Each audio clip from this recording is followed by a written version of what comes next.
اب اس کا مطلب یہ ہے کہ ہماری ایکسپورٹس اور کم ہو جائیں گی. جب ایکسپورٹس کم ہوں گی اس کا مطلب ڈالر کم آنے شروع ہوں گے. جب ڈالر کم آنے شروع ہوں گے بیرونی ملک کا خسارہ بڑھ جائے گا. جب وہ خسارہ بڑھے گا روپے کے اوپر اور پریشر پڑ جائے گا. تو ٹیکسٹائل 20% انڈسٹری بند ہو گئی ہے. سیمنٹ 34% سیمنٹ سیلز کم ہو گئی ہیں. پٹرول جس کے اوپر بھی گورنمنٹ پیسہ بناتی ہے, جب پٹرول زیادہ بکتا ہے تو گورنمنٹ کی آمدنی میں اضافہ ہوتا ہے. 22% پٹرول مہنگائی کی وجہ سے وہ کم ہو گیا. اور اب جو دو چیزیں ہم پاکستان فیس کر رہے ہیں, ایک طرف مہنگائی, دوسری طرف بے روزگاری, جس کی وجہ سے ورلڈ بینک اور IMF اب کہہ رہی ہیں کہ پاکستان انتشار کی طرف جا رہا ہے, سول انریسٹ کی طرف جا رہا ہے, سری لنکا والے سچویشن کی طرف جا رہا ہے, کیونکہ ان کے پاس اب کوئی حل نہیں ہے اس کا. تو میں آخر میں اب جو جس کی وجہ سے میں نے یہ آج آپ کے سامنے پریس کانفرنس کی تھی, میں جو آپ کے سامنے اب چیز رکھنا چاہتا ہوں وہ کیا ہے.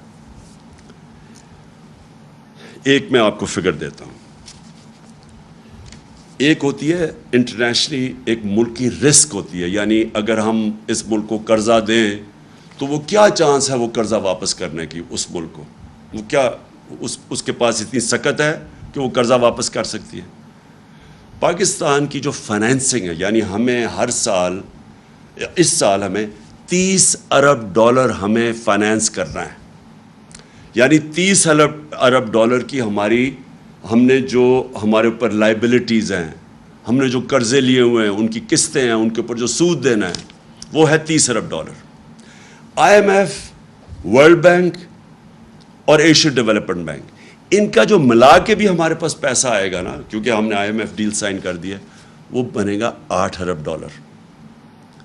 باقی $22 ارب ہمیں دنیا سے فائنینس کروانا ہے.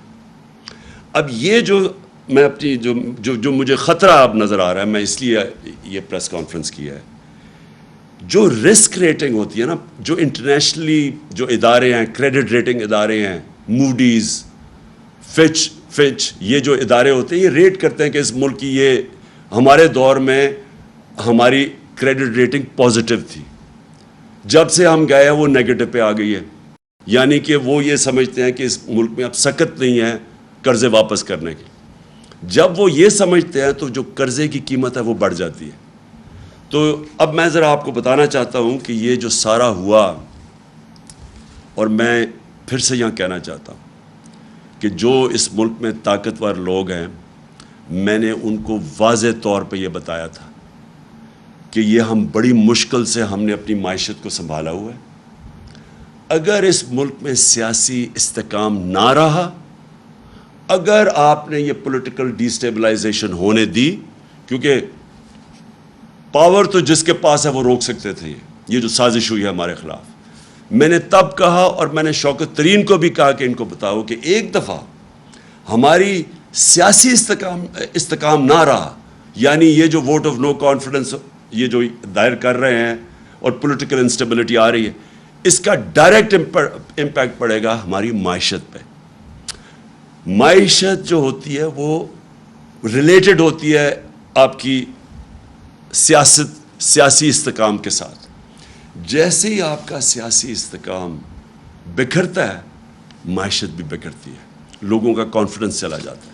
تو میں یہ ذرا آپ کو فگر دیتا ہوں کہ ہماری رسک ریٹنگ 4 مارچ کو 5% تھی, یا صرف 5% لوگ سمجھتے تھے کہ ہم اپنے قرضے یعنی واپس نہیں کر سکیں گے, یعنی رسک ہے پاکستان, صرف 5%. جیسے ہی انہوں نے vote of no confidence table کی اسمبلی میں, 4 دنوں کے اندر وہ وہاں سے گئی 5% سے دگنی ہو کے 9% پہ چلی گئی, صرف کیونکہ جیسے ہی ان کو لگا کہ اب پولیٹیکلی سٹیبل نہیں ہوگا ملک, پولیٹیکل انسٹیبلٹی ہوگی, دگنی ہوگی رسک ریٹنگ. اور آج کیا ہے, آج پاکستان کی جو رسک ریٹنگ ہے 22.7 ہے. 22.7 کا مطلب یہ ہے کہ ہمارے لیے باہر سے یہ جو ہمارا $30 ارب کی فائنینسنگ کروانی ہے, اس کو فائنینس کرانا مشکل ہو جائے گا. جو بینکس ہیں وہ ہمیں پیسے لیتے ہوئے ڈریں گے کیونکہ رسک پہنچ گئی ہے 22.7%. میری جو یہ صرف میڈیا ٹاک اس لیے ہے. میں پھر سے یہ کہتا ہوں کہ اگر جلدی سے جلدی صاف اور شفاف الیکشن کرواؤ, مجھے اس کا کوئی اتنا زیادہ فائدہ نہیں ہے پرسنلی اس وقت, کیونکہ ہمارا تو اللہ کا کرم ہے کہ جیسے جیسے یہ ملک اس طرف لے کے جا رہا ہے, مہنگائی بڑھ رہی ہے, ان کی شکلیں دیکھ رہے ہیں, اپنے کرپشن کیسز بچا رہے ہیں, ملک سنبھالا نہیں جا رہا. ہمارا تو گراف اوپر جا رہا ہے لیکن ملک نیچے جا رہا ہے. اور یہ جو میں نے آپ کو بتایا کہ اگر اس ملک میں پولیٹیکل سٹیبلٹی نہیں آتی, یہ اس کی اکانومی اب سٹیبلائز نہیں ہونے لگی. ہماری جو اکانومی ہے, جو ہماری معیشت ہے, یہ اب نیچے جائے گی. اور نظر آ رہا ہے کہ مارکیٹ کو کوئی اب اعتماد ہی نہیں ہے, نہ اندر مارکیٹ کو اعتماد ہے نہ باہر. اس لیے میں آج سب کو کہنا چاہتا ہوں, اپنی قوم کو, کہ جلدی سے جلدی الیکشن کروائیں پاکستان کو اس دلدل سے نکالنے کے لیے, جس دلدل میں بڑی تیزی سے یہ امپورٹڈ حکومت ہمیں دھکیل رہی ہے. سازش تو انہوں نے کر دی, اپنے کرپشن کیسز کے اوپر تو انہوں نے آتے ساتھ ہی فیصلے کروا لیے. اب رمضان شوگر مل ان کی اس کے تو کیس فوری لگا ہوا کہ جی اس کا کیس ختم کرو. ایف آئی اے کا جو شہباز شریف اور بیٹوں کا 16 ارب کا کیس تھا, وہ بھی 4 گواہ بھی اللہ کو پیارے ہو چکے ہیں. مقصود چپڑاسی بھی چلا گیا ہے, جو انویسٹیگیٹ کر رہا تھا ڈاکٹر رضوان وہ بھی نہیں ہے. وہ تو ہو رہا ہے سارا کچھ, ملک کو یہ نیچے لے کے جا رہے ہیں. تو آج میں اپنی ساری قوم سے اپیل کرتا ہوں کہ یہ اس ملک کو اگر ہم نے مزید اس دلدل سے نکالنا ہے, اس طرح کی مہنگائی سے بچانا ہے جس طرف جا رہی ہے چیزیں مہنگی. آئی ایم ایف نے کہا ہے کہ ابھی بجلی اور مہنگی ہونے والی ہے, ان کی رپورٹ میں ہے. ہم نے اپنے ملک کو انتشار سے بچانا ہے. فوری طور پہ صاف اور شفاف الیکشن اناؤنس کیے جائیں. جتنی یہ دیر کرتے جائیں گے بحران بڑھتا جائے گا, اور پھر سے مجھے خوف ہے کہ ایسا نہ وقت آ جائے کہ سب کے ہاتھ سے یہ نکل جائے. میں آخر میں صرف ایک چیز سے ختم کرتا ہوں کہ بجائے اس کے کہ ہم صبر سے یہ ساری جس طرح کے ہمیں دیوار سے لگایا جا رہا ہے, کیسز کی بارش ہوئی ہے, کبھی دہشت گردی کا کیس اور کبھی کوئی کیس, اور ہر دوسرے دن کوئی نئی ایف آئی آر, اور جو ہمارے لوگوں کے اوپر دبایا جا رہا ہے. میڈیا ہاؤسز, میڈیا کے اندر جو صحافی جو لگتا ہے کہ ہمیں سپورٹ کر رہے ہیں, ان کے پیچھے پڑے ہوئے ہیں. اس سے ملک نہیں سدھرنے لگا. اگر کسی کا خیال ہے کہ یہ فیشسٹ ٹیکٹکس سے یہ کسی طرح یہ زیادہ دیر ٹھہر جائیں گے, یہ ملک کو ہی نقصان پہنچا رہے ہیں. کوئی نہیں روک سکتا اس ملک میں انتشار کو اگر اسی طرح یہ چلتے رہے. اور میں دیکھ رہا ہوں جس طرح دیوار کے خلاف لگایا جا رہا ہے. میں آج صرف اس چیز پہ ختم کرتا ہوں کہ یہ زیادہ دیر اب ہمارا صبر نہیں رہے گا. اگر یہ اسی طرح چلتے رہے اور ملک کو اسی طرح نیچے لے جاتے رہے تو ہمیں پھر ایک کال دینی پڑے گی اپنی عوام کو. پاکستان پائندہ باد.